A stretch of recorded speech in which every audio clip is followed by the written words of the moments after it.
नमस्कार साथियों, स्वागत है आपका अपने YouTube चैनल पर। दोस्तों, आज हम आपके लिए लेके आए हैं भारतीय न्याय संहिता 2023 का चैप्टर 1 में जितने सेक्शन हैं उनके बारे में हम आपको संपूर्ण जानकारी प्रदान करेंगे। दोस्तों, आपको अपने इस YouTube चैनल के माध्यम से मैं सभी नए कानूनों का बारी बारी से विश्लेषण करूँगा और आपको जानकारी प्रदान करूँगा।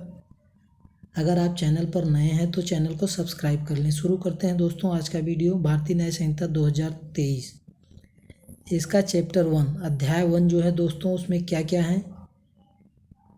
3 सेक्शन है। संक्षिप्त नाम, प्रारंभ और लागू होना सबसे एक नंबर पर है। दूसरे नंबर पर परिभाषाएं हैं और सेक्शन 3 में साधारण स्पष्टीकरण है। तो सबसे पहले हम लोग देखते हैं भारतीय न्याय संहिता का सेक्शन 1। इस अधिनियम का संक्षिप्त नाम भारतीय न्याय संहिता 2023 है। सेक्शन 1 में क्या कहा गया है दोस्तों? इस अधिनियम का नाम भारतीय न्याय संहिता 2023 है। यह उसी तारीख से प्रवृत्त होगा जो केंद्रीय सरकार राजपत्र में अधिसूचना द्वारा नियत करे और संहिता के भिन्न भिन्न उपबंधों के लिए भिन्न भिन्न तारीखें नियत की जा सकेंगी। अर्थात दोस्तों, भारतीय न्याय संहिता जो लागू हुआ है 1 जुलाई 2024 से, तो भारतीय राजपत्र में केंद्रीय सरकार द्वारा यह जारी किया गया था कि 1 जुलाई 2024 से यह कानून संपूर्ण भारतवर्ष में लागू हो जाएगा।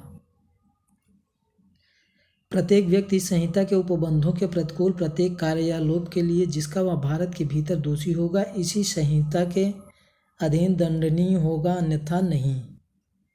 अर्थात दोस्तों, 1 जुलाई 2024 से ये कानून लागू होने के बाद प्रत्येक भारतीय नागरिक जो कोई अपराध करेगा वो इस कानून के अंतर्गत दंडित किया जाएगा। भारत से परे किए गए किसी अपराध के लिए जो कोई व्यक्ति भारत में तत्समय प्रवृत्ति किसी विधि के अनुसार विचारण का पात्र हो, भारत से परे किए गए किसी कार्य के लिए उसे इस संहिता के उपबंधों के अनुसार ऐसा बरता जाएगा मानो वह कार्य भारत के भीतर किया गया हो। अर्थात कोई भी नागरिक भारत का किसी विदेश में कहीं भी इस कानून के अंतर्गत किए गए प्रावधानों के किसी अपराध को कारित करता है तो वह इसी के अनुसार उसको दंडित किया जाएगा। इस धारा में अपराध शब्द के अंतर्गत भारत से बाहर किया गया ऐसा प्रत्येक कार्य आता है जो यदि भारत में किया गया होता तो इस संहिता के अधीन दंडनीय होता। अर्थात अगर भारत में जो सज़ा है वही सज़ा विदेश में भी अगर भारतीय नागरिक अपराध करते हैं तो मिलेगी। उसके बाद दोस्तों देखते हैं भारतीय न्याय संहिता 2023 का सेक्शन 2। इसमें क्या है दोस्तों? परिभाषाएं।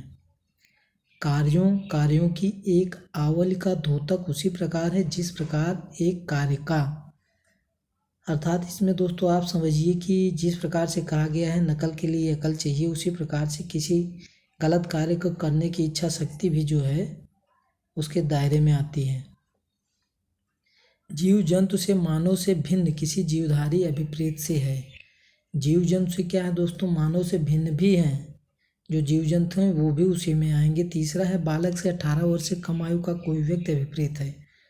बालक शब्द का मतलब है कि 18 वर्ष से कम कोई भी हो, लड़की हो लड़का हो। इसका मतलब ये नहीं कि बालक है तो लड़का ही होगा। भारतीय न्याय संहिता का सेक्शन 3 देखते हैं दोस्तों, साधारण स्पष्टीकरण। इसमें क्या कहा गया है?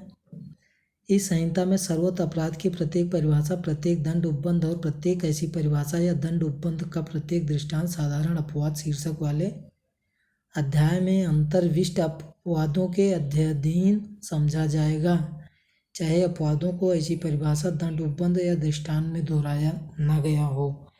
अर्थात कोई अपराध कारित करता है और उसके बाद पुनः वही अपराध करता है तो उसके लिए उसकी सज़ा दोबारा दी जाएगी, भले ही उसमें इसका वर्णन ना हो।